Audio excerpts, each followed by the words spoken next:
and welcome to another episode of the Complete Agent Podcast, where each week we get together and attempt to talk all things estate agency. Occasionally it goes south, and last week, obviously, I wasn't there, and it was in danger of doing, but gladly, Michelle came along, held it together. And I have to say, lads, I listened to that podcast. I thought it was absolutely fantastic. What a legend Michelle is. Even listening to it, knowing Michelle, took an awful lot from last week's podcast, and I'm sure the listeners did as well. And JK, can I just say, I thought you asked some brilliant questions. Ian, were you even there? You know, these podcasts over the last few weeks, outside of my intro and outside maybe of your week review, has just been all about JK and the guest. And I have to say, it is excellent listening. I have to say, you are very, very good at what you do. But anyway, in the usual traditional fashion, lads, how's your week been? Given that JK is going to take over any second, let's go to you, Ian. Excellent, thank you. Well, I've had a lovely, lovely week. Continues to be a bit of a purple patch for us at Stories. So listings in the last week have been 650,000, 2.25 million, absolute belter that we got in a lovely part of Cheshire, and a gold dust listing yesterday at 500. And another one that's coming on today at 1.5, really nice place.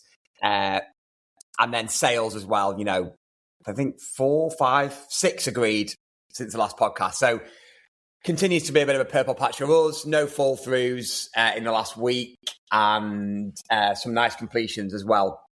With, you know, constantly cash is a battle in the business, as it is for a lot of businesses. So even when you're doing well on the outside, cash can still dip, can't it? So managing that cash flow is forever something that we need to try and keep on top of.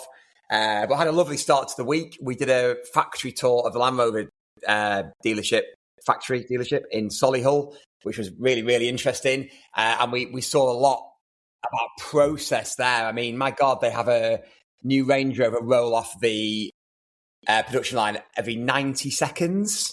It's wow. 11,500.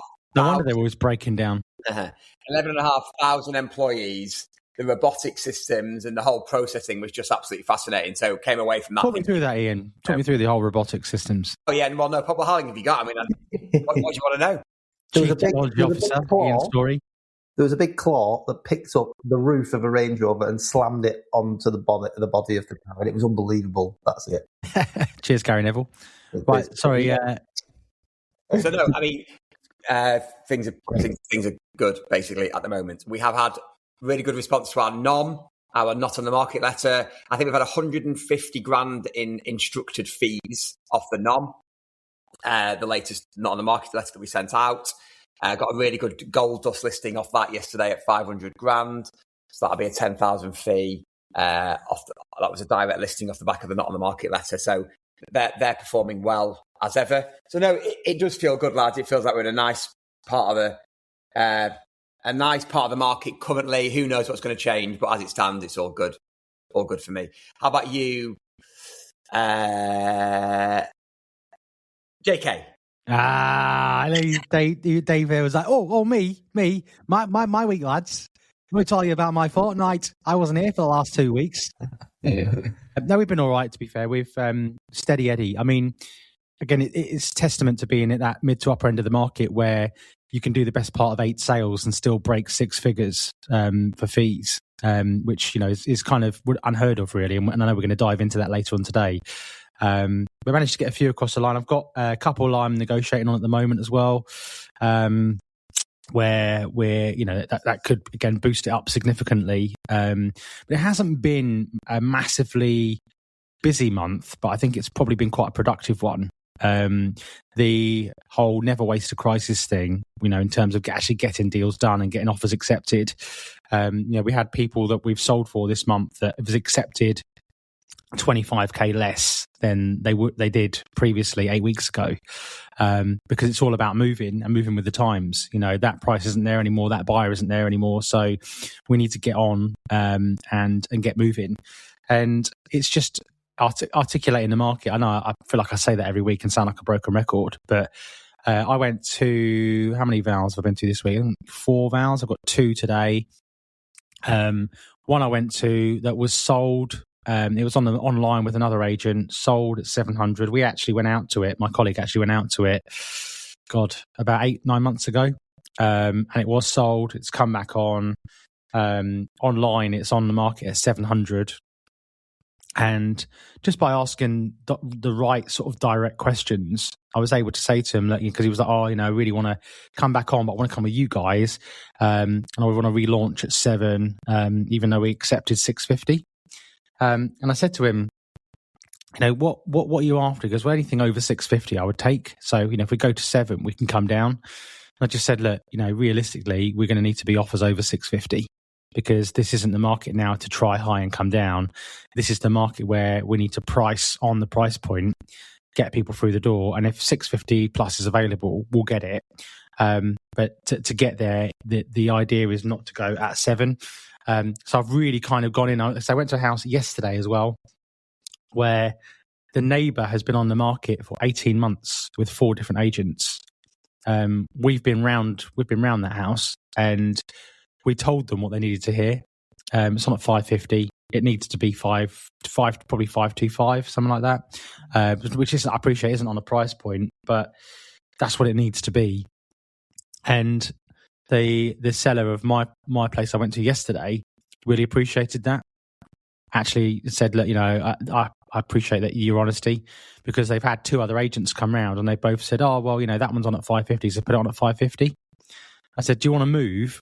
Or do you just want to go on the market? Because if you just want to go on the market, then they're probably the people to speak to. But if you actually want to move and get the best price, this is what you need to do. And they're looking to move sort of 2.5-3 hours away as well. So I said, look, I can help you with your onward purchase and help me negotiate your onward purchase. But, you need to go on the market at the right sort of money if you want to move. If you're not serious about moving, then it doesn't really matter. But yeah, anyway, that is a really long way of telling you about my week. It's been pretty good. Dave, how's your fortnight been, mate? How many Diet Cokes have you consumed? 325? Well, I've got one right here as we speak. It's been decent. I would say it's not like been mega busy actually. Certainly at the front end, it's valuations are steady and manageable, which I like, lads. As you know, it's been good. So. A couple of nice instructions. We listed one yesterday at 750, which is in a really nice area. I'm hoping that's to go. That's part of actually our off-market chain on the 2 deals that I've agreed off-market. So that's a really good one. Couple of others in the bubbling as well. We're at a take on tomorrow. Did a take on yesterday. A nice period home. Offers are great, guys. As JK has been winding me up about, saying 7 or 8 offers every week. But we are having a real purple patch again, like you, Ian, on offers. So things are moving nicely there. What else did I want to talk about? We have also, which I'll probably chat a little bit about, done a couple of good market readies as well, which is something that I think a lot of people should be doing, maybe bypass sometimes when people are saying that they're not quite ready. Are we talking about market ready? So we've done some couple of market ready take-ons as well, that will hopefully come to fruition in the near future, even though they're not quite ready yet. But yeah, to be honest, all really good. And then on Tuesday, on Tuesday was a bit of a weird one. I met 3 separate developers that have just seen. One of them gets all our letters, so he reads them back to back. And the other 2 have seen me on socials, and he was very complimentary about what we do, the video style and everything. And yeah, so 3 separate developers. One of them was just a really good contact who is, not necessarily going to be doing anything just this second. He's already built a couple, but he's a really good contact to have, and he's putting me in touch with a couple of other people. The other one is, this was quite refreshing actually, because obviously when you meet developers, usually a lot of it is off plan. But this particular one has pretty much finished 4 luxury homes. So he needs someone to market those. That was brilliant. And then the third one was somebody that I've actually been in touch with for the last 12 months, just updating me on this development. But again, that's 11 luxury homes in an area as well. So 3 really good contacts and 3 really good meetings. So it's quite a full-on day. But overall, yeah, I'm the same. I think obviously very price sensitive, as we keep talking about. similar sorts of conversations with existing vendors, and anybody that I'm going out to, I'm trying to be as strong as I can on price. I've taken one on actually this week that I think is too much, but he's quite a motivated seller. So again, it's just assessing the commerciality of it as we talk about quite a bit. But trying to be keen. I lost one the other day. I popped a message in the group to you boys. They really enjoyed it, love our marketing, really want to use me, but they think their house will sell itself. So they've gone with an agent that's 0.75% all in. So I think I'll have to speak to some of the gurus and see if I've not demonstrated my value well enough on that particular appointment. But, that doesn't happen in your area very often, though, does it? People don't overvalue and undervalue on fees. I was surprised at that. So on to the next one, as they say, lads. And the next one was the very day after. So all good. Well, I've actually been speaking to 4 developers this week. I don't think you have. Show them me. Get them well, actually, they've got 11 luxury Diet Coke factories that they're looking to open. That interests me. I might have a buyer for you. That definitely interests me. So Ian had a good topic this week. Ian, what we're going to talk about this week? You tell the listeners. I actually did a quick live in our private Facebook, closed Facebook group this morning. So quick plug for that. If you're not in that group, then please find it and join it. It's called The Complete Agent. And we share loads of tips and stuff in there because it's a private closed group. So please join that if you've not joined it already.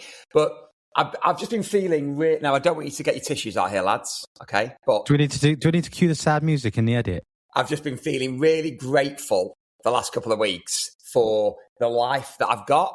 Because thanks, mate. I mean, it's a pleasure for us to be in your life, and I'm glad you feel that way about us. It's just down to you two. In my gratitude journal every morning, I write your names first. Nice. Mine or Dave's first? Yours first. Thank you. And no, basically, I've been feeling really grateful these last couple of weeks because we get invited to some amazing houses. We get instructed on some amazing houses. The sales, the team are doing really, really well, and we've come so far in such a short space of time. And the live that I did this morning on the group was to let other agents know that you can do it too. And I really strongly believe that because the 3 of us are all in completely different areas of the country. So maybe some people look at stories and think, oh, well, you're in Cheshire, so there's loads of nice houses around you, it's easier. But the 3 of us have all done it, and we're all in different areas of the country. We've all done it in different ways. So we've all got these businesses now where we charge 2% and sell nice houses. But, I started a new brand. Dave added on a luxury brand. And JK, you turned your brand around completely. So we've all done it completely differently in completely different areas of the country. And we've all come from charging low fixed fees, less than 10 years ago, much less than 10 years ago in some cases. And it's left me thinking, that anyone can do it. It really is possible as long as you put the right building blocks in place from the start. And that was what my live was about, JK. It was like a bit of a motivational live video this morning. And I really, really do believe that it can be done. What do you think? 100%. But you've got to commit to it. I think the thing is, a lot depends on whether you're happy with where you're at. If you're happy with where you're at, and let's say your average fee is between 2 and 4 grand, and you're happy with that. Mine was less than that. But what was that? The turning point for me was that our average fee, I think, was about 3 to 3.5 grand. And I constantly felt like I was working and I was doing okay. So I had an okay car. I had an okay this, an okay that. But my bank, the business bank account, never really seemed to go up. Yeah. It just seemed to sort of stay. So for me, being completely honest, I don't care who listens to this and who knows, but we were stuck at around 30 grand for around probably, 2-3 years back in 2017, 2018. So money would go in, I'd pay everyone, pay myself some money, pay all the bills, and then go back down to 30 grand. It never moved. It went up literally, and then it went back out again. And I just thought to myself, if we have a bad market and an event for 2-3 months, I'll be finished. Yeah. And in 2018, my office manager that I had decided to go it alone, and we had not a very good pipeline. I think we sold 1 house in that December, for a fee of, I mean, what was a good fee at the time, $4,500. Our pipeline had been decimated. We had, I think, 25, 30 grand in the bank. And it was that point where it was make or break. And for me, it was a mindset shift had to happen. And it was all about, I realized I didn't know it all. And I realized that I had to kind of introspectively say to myself, actually, whilst you're quite a good estate agent, you're probably not that great of a business owner in a lot of ways. So I appreciate your support, guys. But just for context, we don't put the video podcast out, but when I said I was quite a good estate agent, they both sat here shaking their heads going, are ya? No, but cheers, JK, guys. It's a valid point. The business thing is definitely a valid point. I mean, it's taken me a long time to get to where we are now, you know, both turning the agency around to attract the right houses, but then the business side of it, God, it's a hell of a learning process. Every day. You know. Every day is. But you can also be the person that, I find there's two different types of business owners generally, right, that I've come across. And then you can feel free to chime in and say there's more. But you get certain business owners that are the planners, the methodical kind of people that have all the systems, processes, and want to get everything perfect and write it all down and get it all in place. And, you know, have probably got, in terms of structurally and process driven, an amazing business, but they haven't got any business coming in. Yeah. And then you've got the other side, which I would put myself in, where you kind of just get on with it and hope it will sort itself out later, where you go out, get the business, you're amazing in the living room, you can convert the business, like sell the houses, list the houses, get the business. But write the theme tune. Hey? Write the theme tune. Sing the theme tune, write the theme tune. Like just get on, you know, get on with it. Have a business and have business that makes money. And you really need to be a hybrid to be like ultimately successful. You need to be a hybrid of the both. And if you are in the camp of processes and systems and organization, then, you know, you need to be a little bit more like infantry soldier out there and get on with it. Yeah, I think for me, sales now comes first, because if you've not got the leads coming in and you're not converting the leads, you can have all the business in the world. Yeah, so exactly. I forgot who I was speaking to recently. I met a guy last week who was like an amazingly successful guy. This house was unbelievable.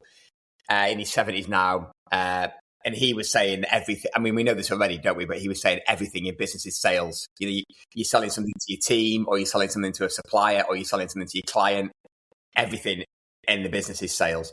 So just going back to the topic of the pod, what, for someone who's like sat out there at the minute, selling, you know, getting the average estate agency fee in the country, maybe that's $3,500, and they want to move into the higher end. What do we think the first thing is that they need to be considering? It's not the higher end though, mate, is it? I think that's the thing. A lot of the time people see us and they think it's all about selling £1 million plus houses. It's not. So that's a good point. So yesterday we listed a house off the back of our not on the market content that we give to members, and it was a £500,000 house, so 500 grand.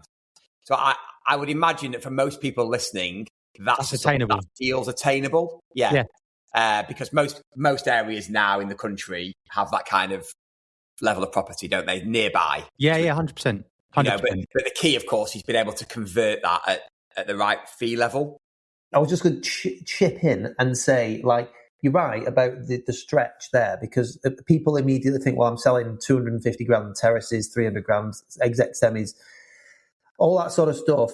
And that the leap is naturally, right, I want to go and sell £1 million houses. And I think you mentioned as well many times before, JK, about that imposter syndrome. You don't feel, you didn't feel comfortable back in the day feeling you could go and sit in a room with somebody who is so successful.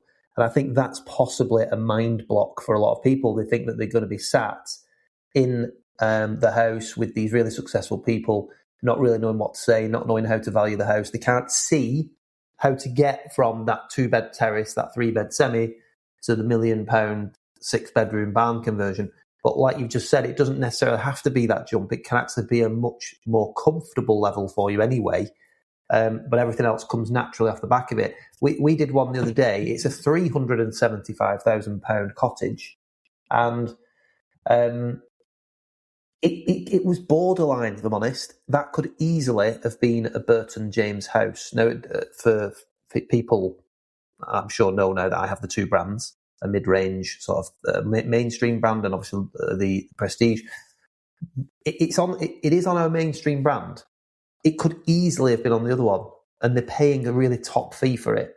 So for a £370,000 house, to get £7,000, a £7,000 fee probably feels a million miles away for a lot of people, and it doesn't come overnight.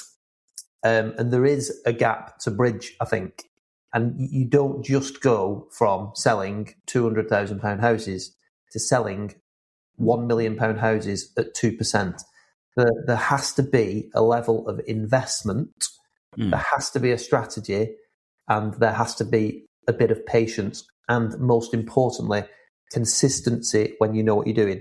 If you go into this thinking, I can do this now, and I'll be upset if I don't get £1 million valuation tomorrow, don't bother, because it won't happen. It can happen very, very quickly. So I'll jump ahead a little bit. When we started our Burton James brand, in the very first year, we booked 175 valuations from a cold start, which for a lot of people, like 175 valuations across a year, for some big decent companies or really good independents who are selling lower end volume, that might not seem a lot. But what I'm talking about here is that brand did not exist. No one knew who it was, and it came from a strategic approach to targeting the right audience and just being relentless and consistent with it. And I think we only sold 35, 40 houses, but the average fees were £10,000 plus. And that was, it was a brilliant, brilliant start for us. So it definitely can happen. I think from my point of view, where I built my original brand and made a lot of mistakes in sort of 2016, 17, 18. Again, I've used that phrase. I felt that WeLocate was my education, but James was the graduation almost.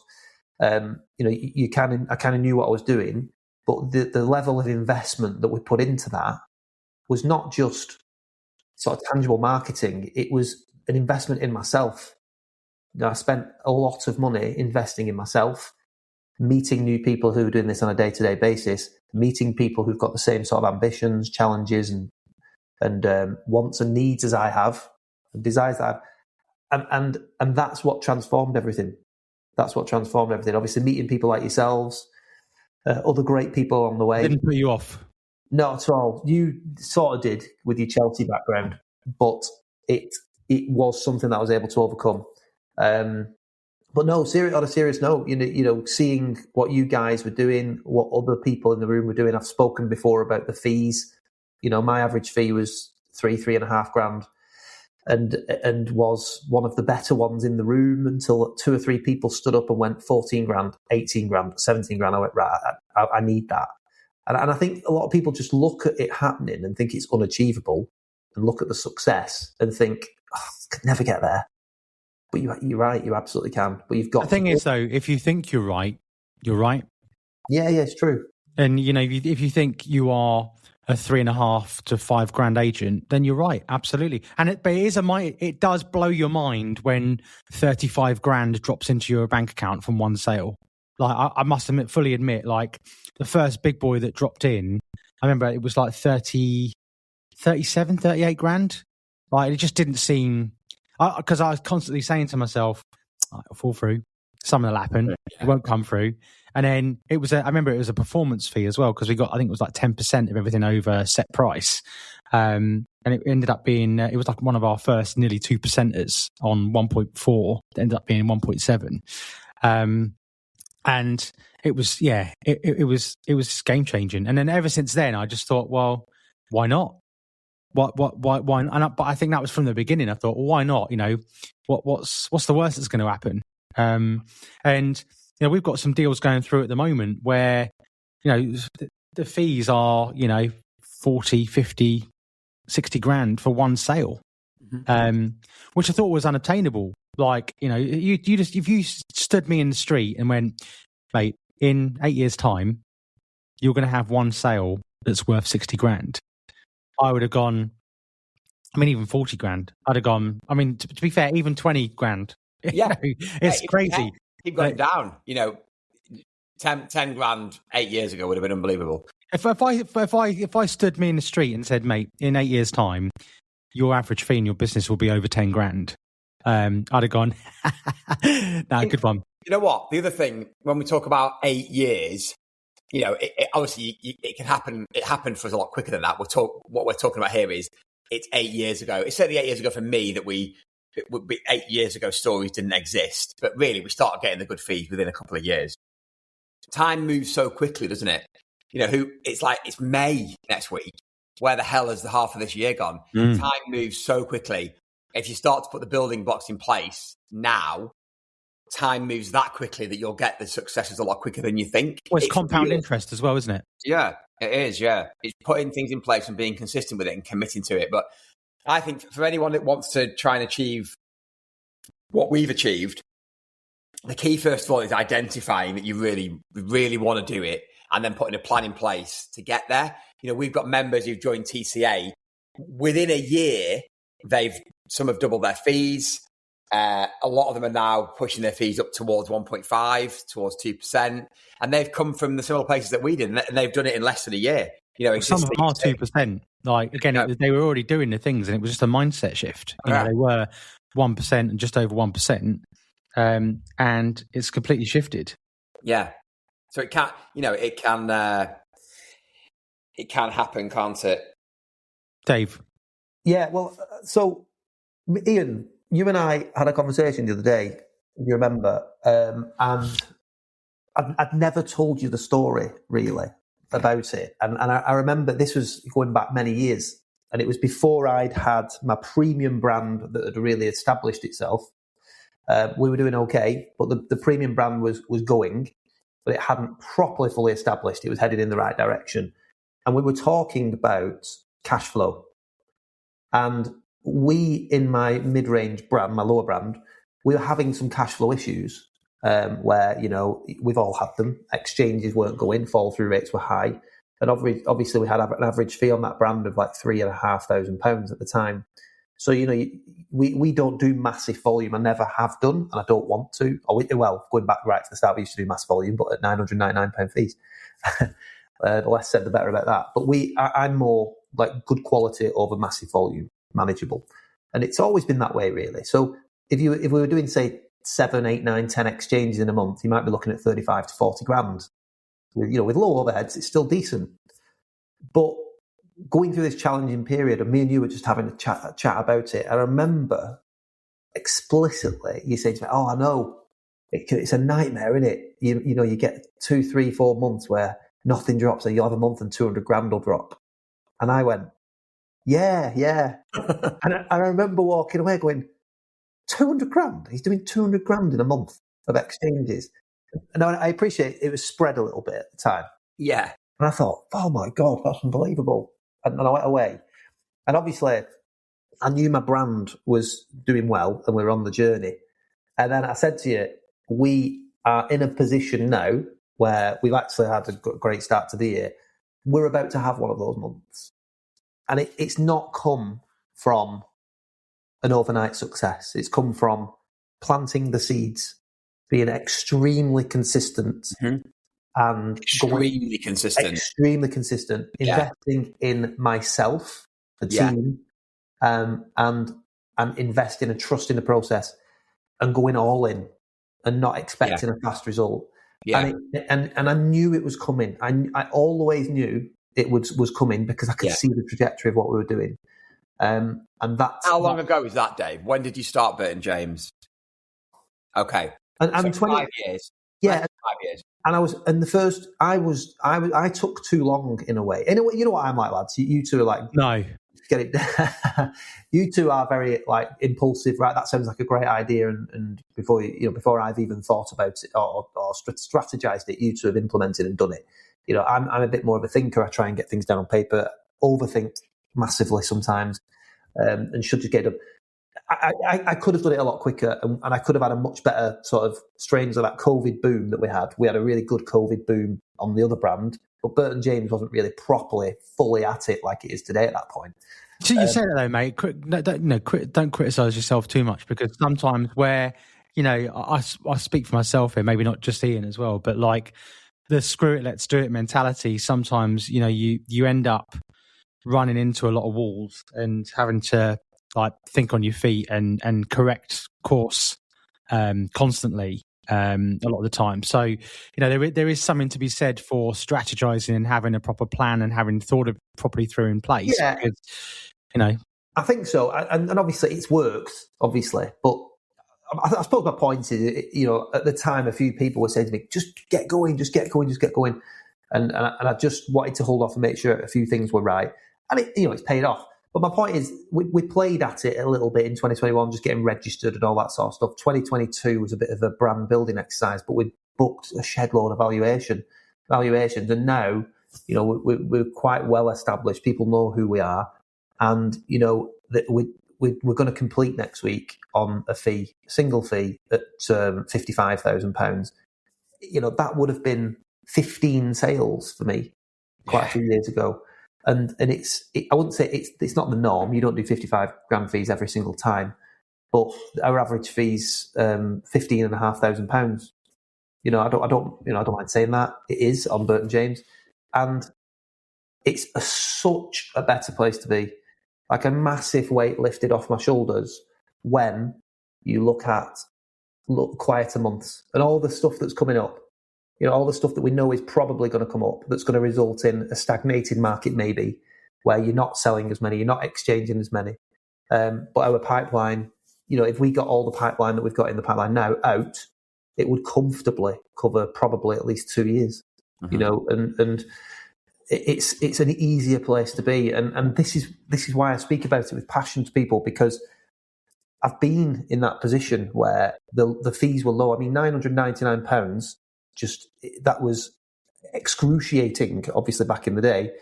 But even at 1,500, 2,000, 2,500, then 3,000, 3,500, when you have quiet months, they hurt. But doing it this way, you can complete on one sale or two sales and cover all your expenses and overheads and still go on holiday. Yeah. That's just, I don't know how it sounds listening to that. It's just a fact. Mm-hmm. And it can be done. And if you have the right mindset, you're willing to invest in yourself, you're willing to invest in the business, apply and be consistent, you can absolutely do it. And going right back to the start, as JK said, you don't have to be selling £1 million houses to do this. That example I gave before, £375,000, £400,000 house, you can get those fees. The 8 and 10 grand. I don't want to just be selling £1 million plus houses. Like I said to Aidan and the team jokingly yesterday, because we got this amazing one earlier in the week at 2 point something, and another good one coming in today that I know is going to give us the go ahead. And I sort of jokingly said to the team, with too many coming on over £1 million, I want more at 5 to £1 million, because they just, on the whole, they sell, don't they? And within a month or two. And if you can create a proposition, not if you can, once you've created a proposition where you can charge 750 quid up front plus VAT and 2% on every sale, 500 to £1 million is an amazing market. It's got to be worth it, though. You say that if you can. I do think you're right. If you can commit to it, that's the bottom line, because it's not. No one's going to, like anything in life, no one's going to knock on your door and go, "Hi, mate, do you fancy selling my house 2% with an upfront fee?" Like, you've actually got to be. You've got to be worth it. You're just not going to get it off the bat. But you've got to invest in yourself. You've got to learn that there is a better way of doing things. Gatesy said it the other week, and it stuck with me. You don't compare your chapter 3 to somebody else's chapter 10. We've obviously put a lot of work into getting to where we are now, and it's not just something like you guys said that happens overnight. You can't just automatically go, right, I'm going to do it. I mean, look, there's members that have, because they already had the proposition in place. But if you haven't, you need to upskill and learn. You don't get promoted into CEO from Office Junior without having learned the ropes and got experience. So, you do need to invest in yourself and look at, how do you look? I know we go on about it, and I know we probably talk about it every week, but be honest with yourself. how do you look as a business? You know, is your marketing on point? Are you doing video? Do you offer brochures? You know, are you doing Twilight? You know, you've got to have the value adds in it. It's one thing saying you're charging 2%, but are you also worth, as an agent, are you worth 2%? Mm-hmm. You got to be honest. Yeah, you do. Yeah, you do have to be honest. I do still think it starts with mindset. Definitely how you look is important as well, and how people perceive your brand, but mindset, confidence, charging the fee. You can get the fee. You can get the fee. As long as you're 75% good looking enough. Yeah. So Dave struggles with this. Dave, do you want to talk him through the process of... Can I just say, though, jokes aside... The bottom line is the fees are there. The bottom line is you might not... Hey, news. Most estate agents aren't very good, and they don't call people back, and the marketing is substandard, and blah, blah, blah, blah, blah. You can go on forever, can't you? They overvalue, they undercut, blah, blah, blah. So there's loads of opportunities, even with the second-hand market, to charge a better fee. You know, can I just say, though, I used to work at Countrywide, and when I was at Countrywide, 16, 17 years ago, I was taking photos of people's houses on a point-and-shoot camera, drawing the floor plan myself, singing the theme tune, writing the theme tune, no video, no nothing, in a corporate environment, getting 2 to 2.5%. Yeah, there you go, you see. I had this conversation with someone the other day, and they were like, yeah, but everyone was charging more back then. No, there was an agent next door that was doing 0.7%, 0.8%. Yeah. It was usually, though, wasn't it? I think with a lot of those, it was fixed fee as well. I don't know whether that was the case with you, JK. Fixed fee at Countrywide? Yeah. There's like you'd have a minimum fee. Like we had something similar. Like a sliding scale, basically, where your house goes on at 300 and you go across, that's $6,000. So it wasn't 2%, it was 6. Yeah. But then they locked you in and managed to price down, and 2% became 2.2%. Yeah, it's true that, but they were still, even without that little mechanism, you were still getting higher fees than 100%. Weren't you? Mindset.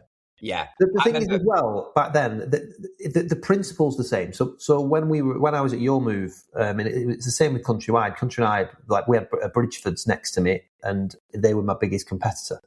And we were both sort of beating on the same drum. We have a large network of offices. Did you have a London office, by the way, as well? We did, and we could market your property. And for me, I focus more on the local area. So I have 10 offices in your area that I can advertise you in. So we've got a much wider reach. And every time I went up against an independent back in the day, I was so confident that we were going to win. No problem at all. And the tables have completely turned now. I think the corporates look a lot weaker. And if you were going up against the Bridgefords now, or whatever your corporates are near you at Countrywide, I just think this is game over. And one of the reasons is that they can't match the marketing quality of you because there's no control. You're not selling it on that large network anymore. Social media's nicked that. So is Rightmove. They want the quality marketing, and you can stand out with your USP, which is you, and video and things like that. So it's completely changed. And but if you do lack consistency in your marketing, it's so obvious to the people that you're trying to sell to. And that's the other thing. You've got to understand what it is that your target market is looking for. You've also got to understand that you don't need to win every single instruction. So you need to hold on to your fee structure. So whether that you start off at 1.5% initially, or dare I say it, when you're getting going, of course you're going to do a few fee deals, but that's part of your investment. So if you have to go and win, let's say, a £600,000 or £700,000 instruction that's on a brilliant main road, set back, you know that you're going to do an amazing job with the twilights. The board's going to be the best one on the street, so it's going to look great with all the passing traffic. And you're going to get drones out. You're going to do reels for it. You're going to do a proper pre-launch strategy. You've got your selling plan in place. It's going to blow the seller away. All of that stuff. If you do everything on that house, and you have to do a 1% fee to get yourself going, great. Take a commercial decision. But what I would class that as in the early days is an investment in your business and yourself, because you're getting yourself going. But I promise you, once you get that consistency, particularly with your direct mail and your confidence and regularity on social media, You are getting seen. It's, one thing that we always say about the complete agent is we're living and breathing this every single day. We are going out and valuing properties. We are building marketing plans, and we are telling people what the market's doing every single day. So we feel it every single day. And when I go to valuations, I am consistently getting told they've seen me on social media. They like our videos. I went to a gentleman the other night. He's got no intention of selling for the next 2 years. He's got a plot, massive garden that could have a building plot next to it. Wanted to know what to do with it. Wanted to know how much his house was worth. Thought it was 1.4 million. It's nowhere near. And I just said to him, quite honestly, with what you're looking to try and achieve, I don't think you should bother building that plot. He was really appreciative of the advice, and he said, I really trust what you say because I get your letter every single quarter. I read it back to back. And he actually followed up before I had a chance to follow up the following morning. I did a late valuation at 8 o'clock the other night. He followed up the very next morning saying, thank you very much, Dave, for coming around. I really appreciate your honesty, and I will definitely be in touch in the next couple of years.